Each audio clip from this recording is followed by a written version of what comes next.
नवंबर last चल रहा है, मतलब ख़त्म ही होने वाला है। और देखिए बोगनविला मस्त फ्लावरिंग कर रहा है और बहुत ही अच्छे से चल रहा है। तो आज की मेरी टॉपिक ये बोगनविला नहीं है, लेकिन मैं आपको सिर्फ एक दिखा रही हूँ, बहुत ही सुंदर लग रहा है। आज की मेरी टॉपिक है कि इस विंटर में नवंबर ख़त्म होने वाला है, तो आप अपने जेट प्लांट का केयर कैसे करें। जेट एक सक्युलेंट में आता है, तो मैं उसी जेट प्लांट को दिखाते हुए छत पर का थोड़ा सा आपको मैं एक ओवरव्यू दे रही हूँ।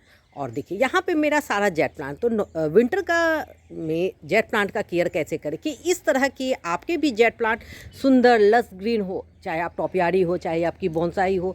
तो आज की मेरी टॉपिक यही है कि विंटर केयर जेट प्लांट। तो चलिए मैं शुरू से शुरुआत करती हूँ। हेलो फ्रेंड्स, मैं मधु झारखंड से।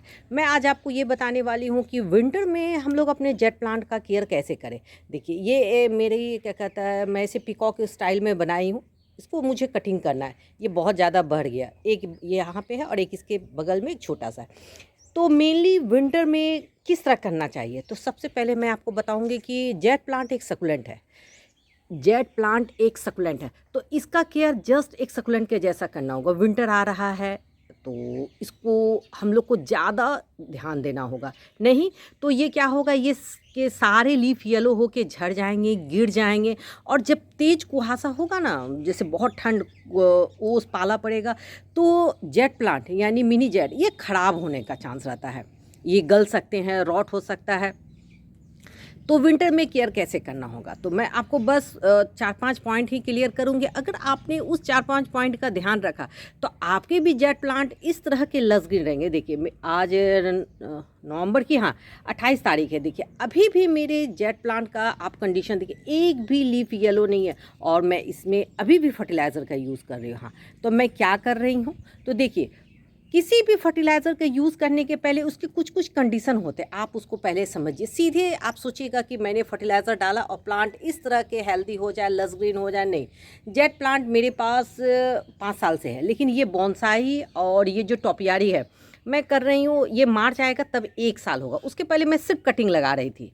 और मेरा मदर प्लांट वहाँ पर है, वो पीकॉक, इसी की कटिंग ले लेके मैं सिर्फ ऐसे रफली जेट प्लांट ग्रो कर। लेकिन जब मेरे पास बहुत सारा हो गया तब मैं इस बार इसे मैं टॉपियारी बनाई हूँ। कब, मतलब मैं मान के चलूँ मैं ये जून में बनाई होंगी। तो मतलब ये बस अभी मेरे गार्डन में ये 5-6 मंथ का ही ये टॉपियारी और बॉन्साई। लेकिन हाँ, उसके पहले मैंने जेट प्लांट को घना किया, उसके रूट स्टॉक उसको मोटा किया। देखिए आप सोचिएगा कि प्लांट लाएं और तुरंत हो जाए, ऐसा नहीं होगा। देखिए जैसे यहाँ पे ये कटिंग है, मैं पहले कटिंग लगाई, जब कटिंग लग गया तो मैं इसे सेपरेट पॉट में दी हूँ और इसको मैं घना कर रही हूँ, इसको मैं बड़ा कर रही हूँ। ऐसे ही जब मैं जंगली रूप में, मतलब कहिए ना वाइल्ड ग्रो कर रही हूँ, जब ये एक सेफ ले लेगा तब मैं इसे करूँगी। तो चलिए मैं आपको ये बताने वाली कि विंटर में आप अपने जेट प्लांट का केयर कैसे कीजिएगा। तो मैं कहूँगी जेट प्लांट को एकदम डायरेक्ट धूप में रखिए और धूप कभी चेंज मत कीजिएगा। मैं बोलूँ ना, इसे आपको इंडोर रखना है, ना आउटडोर, ना बरामदा, कहीं कुछ नहीं, एकदम खुले छत पे खुले धूप में रखिए, सुबह से लेके शाम तक का। देखिए विंटर का जो धूप होता है ना, वो रात में ओस को और कुहासा को सहने का ताकत देता है, कौन, प्लांट को। इसलिए मैं कहती हूँ कोई भी प्लांट हो उसको एकदम तेज़ धूप में दिन में रहने दीजिए। फर्स्ट इसको एकदम डायरेक्ट सनलाइट में रखिए। Jade plant sun loving plant है। वो ये नर्सरी वाले कहते हैं कि नहीं इसको आप इंडोर में रखिए, बरामदे पे रखिए, 4-5 घंटे की रोशनी चाहिए, नहीं। मैं ये खुले छत पे रखी हूँ। मैं खुद अपना एक्सपीरियंस मेरे जो मेरे जेट प्लांट का है मैं उसी का दिखा। और देखिए मेरे जेट प्लांट का देखिए कितना ग्रोथ है, जबकि मेरे खुले छत पे देखिए मैं आपको दिखाती हूँ। अगर यहाँ पे खुला छत है, देखिए मैं बार बार भी आप लोग को दिखाती हूँ। और यहाँ पर देखिए मेरा ये क्या कहता है, एडेनियम है, वहाँ बोगनविला है, सब खुले छत पे। तो इसके इतने वाइल्ड ग्रो होने का, जेड प्लांट के वाइल्ड ग्रो होने का रीज़न इसका डायरेक्ट सनलाइट है। Second, watering. विंटर आ रहा है, आ ही गया है, दिसंबर से और ज़्यादा आएगा, तो ये प्लांट थोड़ा सा डॉर्मेंसी में जाता है, मतलब डॉर्मेंट होता है। तो उस समय आप इसको क्या कीजिएगा, पानी नहीं देना है। नहीं देना इन द सेंस कैसे, जब तक आपकी पॉटिंग मीडिया, देखिए मैं आज भी पानी दी हूँ। तो आज मैं पानी कब दी हूँ, अभी ये सब पॉट में मैं पानी दे रही हूँ 6 से 7 दिन के इंटरवल में। ये नहीं कि आपको रोज़ देना है। अगर आपको नहीं कुछ समझ सके तो हर एक संडे का संडे पानी दीजिए, मतलब 7 दिन का इंटरवल हो जाएगा। फर्स्ट एक मैं टिप बताई। सेकंड टिप में क्या कीजिए, आप इसके से पॉटिंग मीडिया को हटाइए। जब तक ये 3 इंच 1 2 3 इंच ना सूखाओ आप वाटरिंग ना कीजिए। चाहे आपकी पॉटिंग मीडिया 1 दिन में सूखे, चाहे वो 10 दिन में सूखे, तो कभी भी जेट प्लांट आपके गार्डन में ख़राब नहीं होगा। मैं क्या बोली, वाटरिंग। देखिए जेट प्लांट में क्या होता है, अंडर वाटरिंग और ओवर वाटरिंग दोनों है। जब आपका अंडर वाटरिंग रहेगा तो इसके जो ये जैसे ये जो मैं क्या दिखा रही, ये ऐसे जो मोटे मोटे होते हैं ना, वो श्रिंक कर जाएंगे। देखिए मेरे कितने, अगर मैं तोड़ के दिखाऊं तो देखिए इसमें पानी है, ये अपना पानी स्टोर रखता है, यहीं पे लीफ में ही जमा करता है, तो इसको पानी एक्सेस देने का ज़रूरत नहीं। ओवर वाटरिंग में इसके लीफ येलो होके गिरेंगे, अंडर वाटरिंग में क्या होगा, जो इसके फ्लसी लीफ है वो पिचके पिचके चिपके चिपके जैसे रहेंगे। हाँ, अब जैसे आपको यहाँ पे ही दिख रहा होगा, ये कुछ येलो लीफ लग रहा है हल्का सा, क्योंकि मैं इसे रिपोर्टिंग की और रिपोर्टिंग करके मैं क्या की थी, डायरेक्ट छत पे ही छोड़ती हूँ। तो हाँ, मेरे को जगह नहीं है, मैं छोड़ देती हूँ, जो प्लांट बचा वो भी ठीक, और वो बहुत अच्छे से चलता है। क्योंकि देखिए अभी रिपोर्टिंग करके डायरेक्ट धूप में रखने में कोई दिक्कत नहीं, लेकिन यही काम अगर आप अप्रैल मई जून तेज़ गर्मी में कीजिएगा ना, तब प्लांट सर्वाइव करने में दिक्कत होगा। मैं वाटरिंग शेड्यूल भी बता दी। थर्ड में आता है, क्या इसको अभी प्रोपोगेशन करना चाहिए, कटिंग प्रूनिंग करना चाहिए? मैं कहूँगी ना, कुछ मत कीजिए। अभी विंटर चल रहा है ना, तो आप इसकी कटिंग कीजिए ना आप इसकी प्रूनिंग कीजिए, अभी इसको छोड़ दीजिए। देखिए अब जब टेम्परेचर कम होगा ना, तो ये प्लांट थोड़ा सा शॉक में जाता है। शॉक में इन द सेंस ये अपने ग्रोथ को रोकता है, तो उस टाइम में इसको कटिंग प्रूनिंग करने से क्या फ़ायदा होगा, प्लांट तो अभी ग्रोथ लेगा नहीं। ये सब सारा काम फरवरी के बाद कीजिएगा, जब इसकी ग्रोइंग पीरियड होगी। देखिए इसकी ग्रोइंग पीरियड होती है मेनली स्प्रिंग और क्या कहता है ऑटम सीज़न, मतलब मानसून के टाइम और मानसून के बाद, और एक होता है फरवरी के बाद, यानी पतझड़ के समय। उस समय इसकी कटिंग प्रूनिंग बहुत अच्छा चलता है। आप उसी समय इसकी बोनसाई बना सकते हैं, क्योंकि उसमें और बोनसाई और टोपियारी सबसे अच्छा होता है मानसून के बाद बनाने का। पूछिए क्यों? क्योंकि मानसून में वो बहुत वाइल्ड ग्रो करता है, तो उसके बाद आप एक सेफ साइज़ दे सकते हैं। मैं ये भी बता दी। तो इस समय मैं बोलूँगी अनावश्यक कटिंग प्रूनिंग नहीं करना है। देखिए जैसे ये मेरी पिकॉक है, इसको मुझे थोड़ा सेफ देना है, ये थोड़ा सा बढ़ गया, मैं आपको दिखाती हूँ। तो मैं इसे कटिंग नहीं कर रही हूँ, मैं इसे सिर्फ पिंचिंग के जैसा कर रही हूँ, क्योंकि ना ये मेरा थोड़ा सा अच्छे से ग्रो करेगा। देखिए मैं आपको करके दिखाती हूँ। हाँ, तो देखिए इस तरह आप अपने जेट प्लांट को एक सेफ दे सकते हैं। देखिए मैं इसे क्या की हूँ, इसकी जो मैं टोपियारी बना रही थी, तो इसको मैं थोड़ा सा सेफ देने के लिए हल्का सा मैं कट की हूँ। जैसे आप यहाँ पे भी देख सकते हैं, मैं दिखाती हूँ।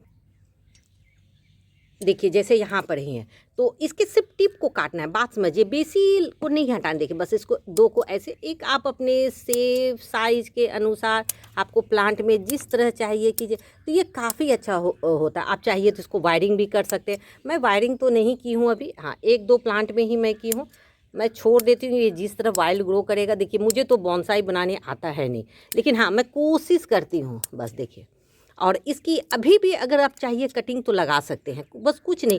इस कटिंग को आप लेके क्या कीजिए, आप सिर्फ ऐसे बालू सैंड जो होता है ना, सिर्फ उसमें सैंड में ऐसे दे दीजिए, बस काफ़ी है, वो लग जाएगा। मेरे आप देखिएगा बहुत सारे पॉट में भी ऐसे लगे रहते हैं, तो इस समय आप एक सेफ साइज़ दे सकते हैं। और देखिए मैं यहाँ पे छोटे छोटे पॉट में कर रही हूँ। हाँ, अब आता है इसका पॉट सिलेक्शन। तो इसको कभी भी जेट प्लांट को जैसे आप नर्सरी से ला रहे हैं, बात समझिए, छोटा प्लांट छोटा पॉट, कभी भी उसको बड़े पॉट में मत दीजिए। और ये देखिए मैं इसे बल्ब साइज का बना रही हूँ। इसके नीचे में मैं दे दी हूँ एक मिट्टी का मटका दे के मैं चारों तरफ से बोनसाई से इसे गोल लुक दे रही हूँ। और एक मैं गोल बना रही हूँ बल्ब के जैसा। देखिए ये यहाँ पे मैं इसको वायर से की हूँ, 8 लेके उसका वायर को करके मैं कर रही हूँ। तो आप अपने सोच के अनुसार बना सकते। देखिए और आप मुझे बताइए कि आपको मेरी बोनसाई और टोपियारी कैसी लगी। देखिए बोनसाई तो एक ये है, ये प्लांट मैं दिखा रही हूँ, देखिए एक, और जबकि मैं देखिए इसमें वायरिंग नहीं की हूँ, मैं इसे ऐसे ही वाइल्ड ग्रो होने दी हूँ। अब आता है नेक्स्ट आता है इसमें फर्टिलाइज़र। हाँ, तो विंटर में फर्टिलाइज़र दे सकते हैं। मैं 1919 का यूज़ करती हूँ, हर एक 15 दिन के इंटरवल में मुझे अच्छा रिजल्ट मिलता है। मैं फिर बोल रही हूँ 15 दिन के इंटरवल में मैं 1919 का यूज़ करती हूँ जेट प्लांट में, तो मुझे इस तरह का रिजल्ट मिलता है। देखिए 1919 में नाइट्रोजन, फॉस्फोरस और पोटास तीनों बैलेंस मात्रा में होता है, तो प्लांट की लीफी ग्रोथ के लिए, जेट प्लांट के लिए, फोलिएज के लिए उसको बहुत अच्छा से ग्रो करता है। देखिए और मेरी आप ये टोपियारी देखिए, मुझे लगता है कि मुझे तो एग्जैक्ट डेट याद नहीं है, लेकिन हाँ मैं इतना ही जान रही हूँ 4 या 5 मंथ से ज़्यादा का टॉपियारी नहीं। हाँ, लेकिन उसके पहले मैं जो कटिंग को ग्रो की थी वो 2-3 साल का मेरे मतलब बड़ा सा था, जिसको मैं ग्रो की हूँ। और सीधे और एक चीज़, कभी भी टोपियारी या बोनसाई को सीधे ना बोनसाई पॉट में मत दीजिए। जब आप किसी भी प्लांट की टोपियारी या बोनसाई बना रहे हैं, चाहे वो जेट प्लांट हो, चाहे वो एडेनियम हो, चाहे ये बोगनविला हो, तो उसको पहले बड़े पॉट में कीजिए। जब उसका रूट अच्छा से डेवलप हो जाए उसके बाद उसे इस तरह के बोनसाई पॉट में दीजिए, डायरेक्ट मत दीजिए। इससे क्या होगा, प्लांट अच्छे से ग्रो नहीं करेगा। और मेरे इतने लस ग्रीन होने का रीज़न है कि मैं इसे हर एक 15 दिन में एक फोलिज स्प्रे करती हूँ। पॉटिंग मीडिया में तो मैं देती हूँ, पॉटिंग मीडिया के ही चलते और इसके फर्टिलाइज़र के ही चलते मेरे प्लांट इतने अच्छे हैं। तो अभी मैं विंटर में कौन सा फर्टिलाइज़र दे रही हूँ मैं आपको दिखाती हूँ। मैं देखिए लाई हूँ 1990 और एक ही ह्यूमिक एसिड, ये दोनों को मैं स्प्रे से करूँगी। तो 1990 का मैं 2 ग्राम 1 लीटर में और 1 लीटर में 2 ml लूँगी मैं ह्यूमिक एसिड, यानी दोनों 4-4 ml का मैं इसमें लूँगी, क्योंकि ये 2 लीटर का स्प्रे बॉटल। और इसको लेके मैं फोलिज स्प्रे करूँगी, मैं आपको दिखाती हूँ। तो रिज़ल्ट बहुत अच्छा से मिलता है मुझे। आप ह्यूमिक एसिड कर सकते हैं, सीवीट एक्सेड, माइक्रोन्यूट्रिएंट्स, किसी प्रकार मतलब किसी भी ऑर्गेनिक का। अगर आप चाहते हैं कि नहीं आप केमिकल यूज़ नहीं करें तो कोई बात नहीं है,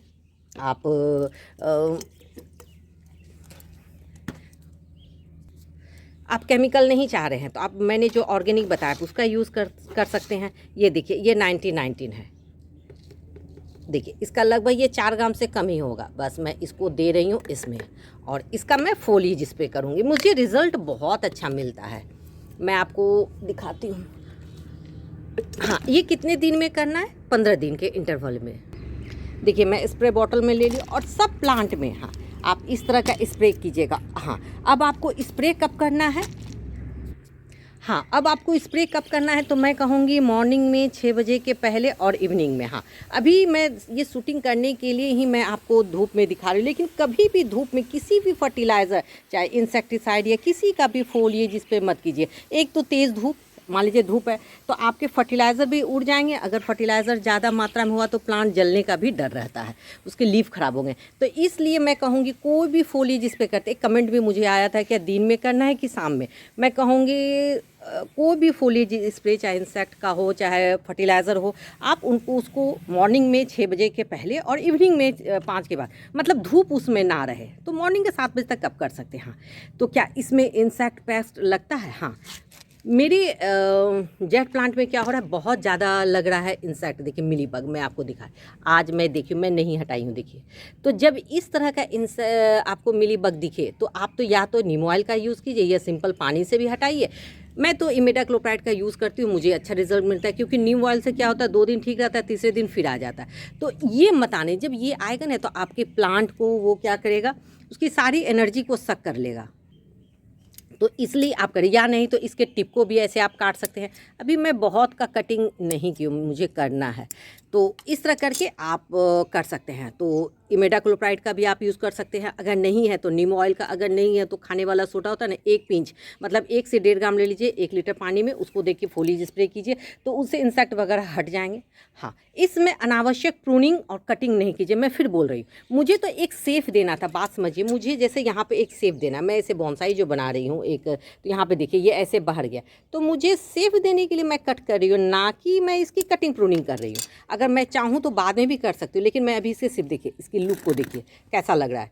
तो ये हर एक 15 दिन में आपको करना होगा, इसके सिर्फ टिप को ऐसे काटना होगा। देखिए मैं बहुत ज़्यादा प्लांट को आपको नहीं काटने का, बस 2 पत्ते को लेके ऐसे, तो आपका क्या होगा, ये बहुत खूबसूरत से चलेगा।